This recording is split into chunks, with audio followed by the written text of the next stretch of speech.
بسم الله والصلاة والسلام على سيدنا محمد رسول الله وعلى آله وصحبه ومن والاه. Assalamu alaikum wa rahmatullah ta'ala wa barakatuh. Mesdames et messieurs, je vous souhaite la bienvenue dans le 3e épisode de l'émission Smart Wake Up. Aujourd'hui, dans cet épisode, on va parler de l'infidélité conjugale. J'ai décidé de parler de l'infidélité conjugale d'un point de vue psychologique. Et donc, vous allez remarquer que les causes de l'infidélité conjugale chez les hommes sont différentes des causes de l'infidélité conjugale chez les femmes. En premier lieu, on va parler des causes de l'infidélité conjugale chez les hommes.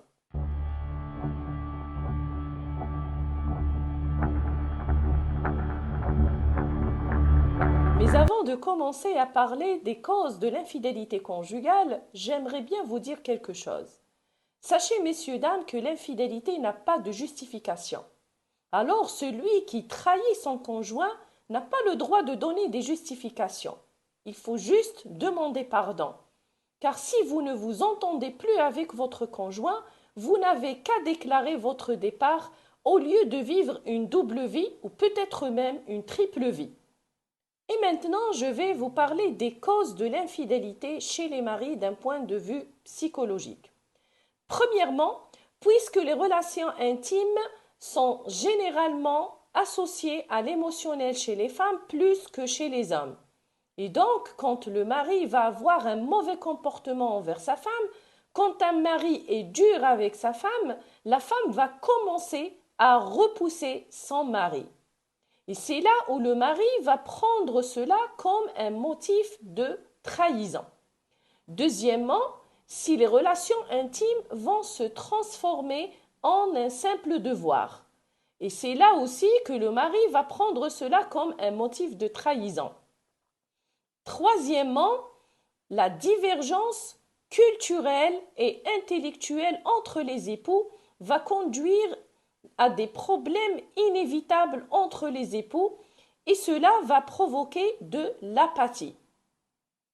Cinquièmement, les mauvaises fréquentations qui peuvent influencer les convictions du mari.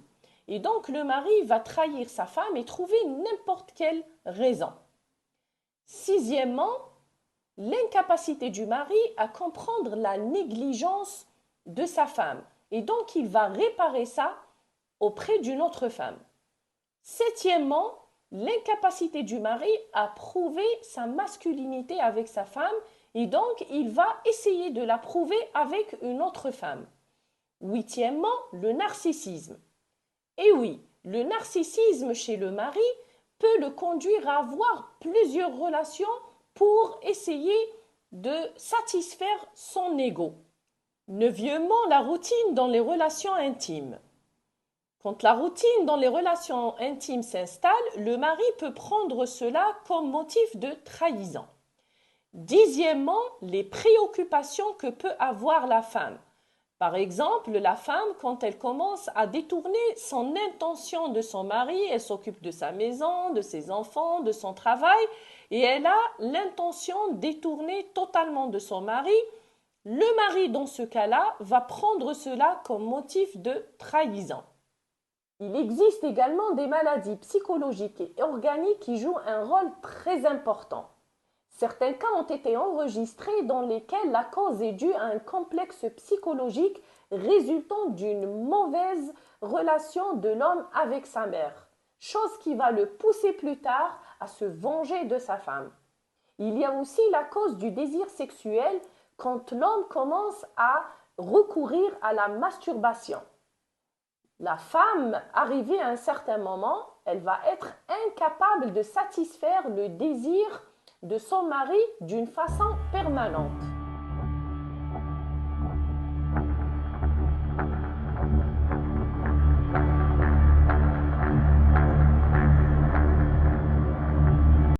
Maintenant, on va parler des causes de l'infidélité de la femme envers son mari. Première cause, la faiblesse sexuelle du mari. Deuxième cause, les mariages forcés. Troisième cause, l'absence du mari pendant de longues périodes peut pousser la femme à trahir son mari. Quatrième cause, il y a des femmes qui souffrent de troubles psychologiques qui les poussent à vouloir attirer l'intention ou se montrer devant leur entourage. Ce trouble psychologique peut pousser la femme à trahir son mari. Cinquième cause, la vengeance. La trahison de la femme peut être une réaction à la trahison de son mari, dans l'objectif de se venger de ce mari qui l'a trahi. Sixième cause de l'infidélité conjugale, c'est l'absence du motif religieux. Et oui, messieurs, dames, sachez que l'absence du motif religieux peut mener à une absence de motif moral. Et quand les époux sont éloignés de la religion, ils peuvent tomber dans la fornication.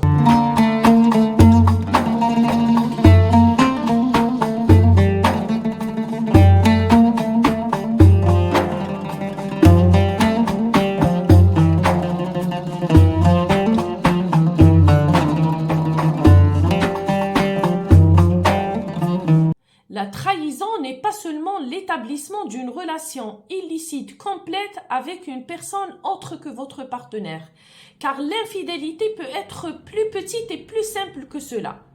Allah Ta'ala nous a demandé de préserver notre regard, parce que le regard, c'est la clé qui va vous ouvrir la porte vers la fornication. Si on va parler aujourd'hui des formes de l'infidélité, eh bien sachez, messieurs, dames, qu'il y a 4 formes d'infidélité. La première forme d'infidélité, c'est l'infidélité visuelle. Quand l'un des époux commence à regarder le haram, quand l'un des époux commence à regarder d'autres gens avec un regard haram, eh bien sachez que ce regard va l'emmener vers la fornication, donc la trahison. Deuxième forme d'infidélité, c'est l'infidélité orale. Et donc, quand l'un des époux commence à discuter avec autre personne que son partenaire et que cette discussion va virer vers al-haram, là, sachez que votre conjoint peut facilement partir vers une trahison, surtout quand la discussion dépasse les limites.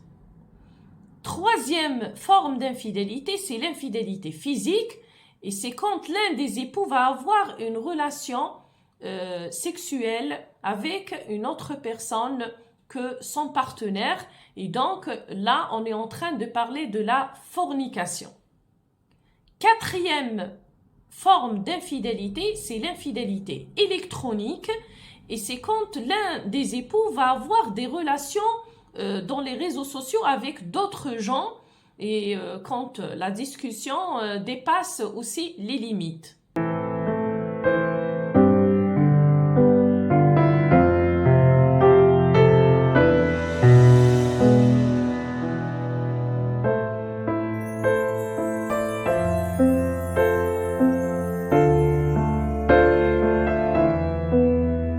Si on va parler aujourd'hui des conséquences de l'infidélité conjugale, eh bien sachez, messieurs, dames, que les conséquences de l'infidélité conjugale sont destructives. Car celui qui a été trahi par son conjoint va être dans un état de tristesse. Il va être dans un état dépressif à cause d'une suspicion pathologique qui va s'installer dans le couple. Aussi, vous allez remarquer que celui qui a été trahi par son conjoint va perdre confiance en son conjoint, chose qui va détruire tout le foyer. Et s'il y a des enfants dans ce couple, eh bien, c'est les enfants qui vont malheureusement payer la facture de cette destruction.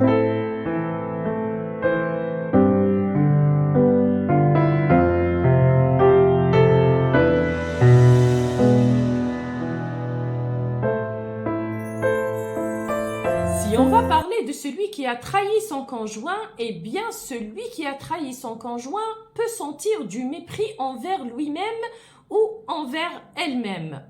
Et donc, ils vont être dans un état d'autoflagellation. Par contre, il y a des cas où celui qui a trahi son conjoint ne sentira aucun remords et ne regrettera rien. Cela, c'est en cas où cette personne a une maladie pathologique. Maintenant, je sais que beaucoup d'entre vous se posent la question, comment faire face à l'infidélité en islam.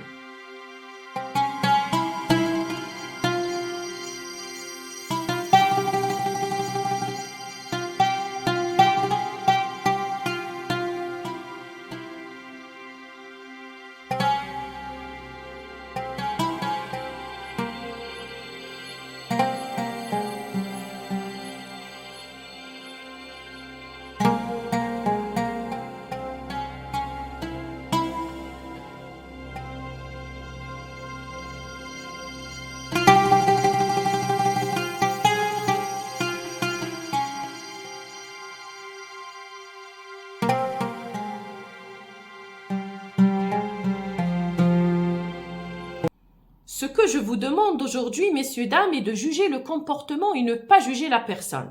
Beaucoup de gens tombent dans l'erreur de juger la personne au lieu de parler du comportement. Car utiliser des propos inappropriés peut faire fuir le conjoint qui a commis la trahison au lieu de le raisonner.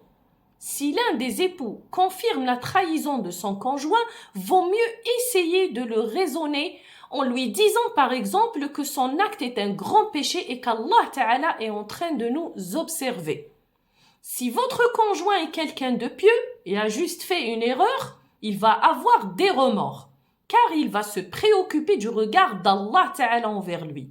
Mais si vous allez parler avec votre conjoint d'une manière personnelle, eh bien, il va entrer dans un défi contre vous, ou soit il va vous convaincre de ne plus refaire la trahison, tandis qu'il va refaire cela derrière votre dos. Donc, vaut mieux pousser votre conjoint à surveiller le regard d'Allah et le rappeler de cela au lieu de le pousser à surveiller juste votre regard. Deuxièmement, je vous conseille de vous isoler de l'événement. Comportez-vous avec votre conjoint comme pécheur et pas comme traître. Ça vous mettra dans une position de quelqu'un qui veut aider son conjoint à sortir du péché au lieu de le juger, car on est tous pécheurs d'une manière ou d'une autre. Alors, si votre conjoint a des qualités qui lui offrent au moins que vous lui donniez une seconde chance, et pourquoi pas une troisième? Allah Ta'ala pardonne, alors pourquoi pas nous?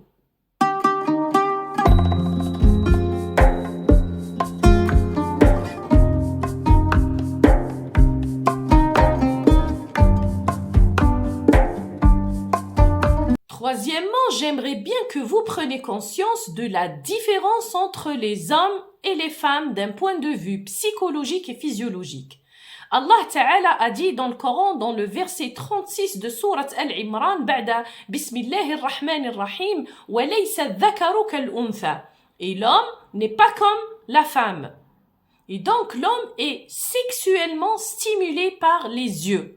Et les femmes sont sexuellement stimulées par l'ouïe plus que le regard. Donc les trahisons de l'homme commencent par des regards.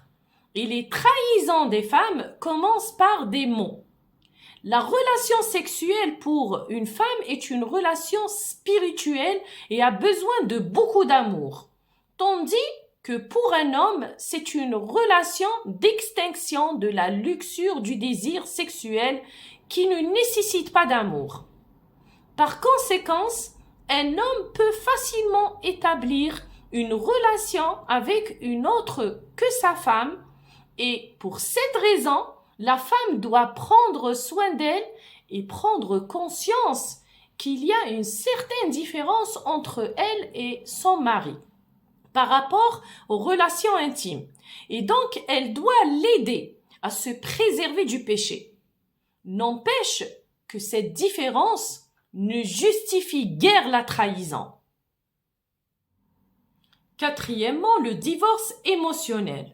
De nombreux couples vivent dans un divorce émotionnel et spirituel et endurent les trahisons de l'autre et portent en eux des sentiments négatifs. Et c'est vraiment dur, juste parce qu'ils ont peur d'une séparation complète, parce qu'ils croient que le divorce est interdit et honteux, ignorant que le divorce est un droit comme le mariage et que la valeur d'une personne n'est pas déterminée par son divorce ou son mariage, mais la valeur de chacun de nous est déterminée par Allah Ta'ala. Sachez que vous êtes libre Et Allah Ta'ala vous a créé libre.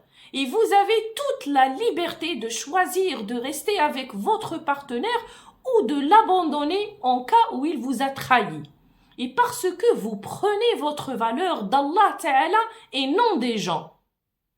Pour conclure, sachez que vous pouvez contrôler tout ce à quoi vous êtes exposé grâce à l'aide d'Allah Ta'ala. Aujourd'hui, je vous demande d'essayer de commencer à changer par vous-même. Si votre partenaire vous trompe, ne vous effondrez pas et restez cohérent, car l'émotion ne résoudra aucun problème. Et essayez de créer de nouveaux concepts qui vous aideront à interpréter la trahison sous un angle différent. Car vous avez deux options. Soit vous essayez de restaurer votre relation saine avec votre partenaire si vous réfléchissez calmement et si vous trouvez que cela vaut la peine d'essayer, ou soit vous allez prendre la décision de divorcer et de recommencer votre vie avec force. Et sachez que vous avez toute la liberté de choisir l'une de ces deux décisions. Mesdames et messieurs, je vous remercie d'avoir suivi le 3e épisode de l'émission Smart Wake Up. Suivez-moi dans le 4e épisode car je compte vous donner les clés qui vont vous aider à surmonter une déception après le divorce.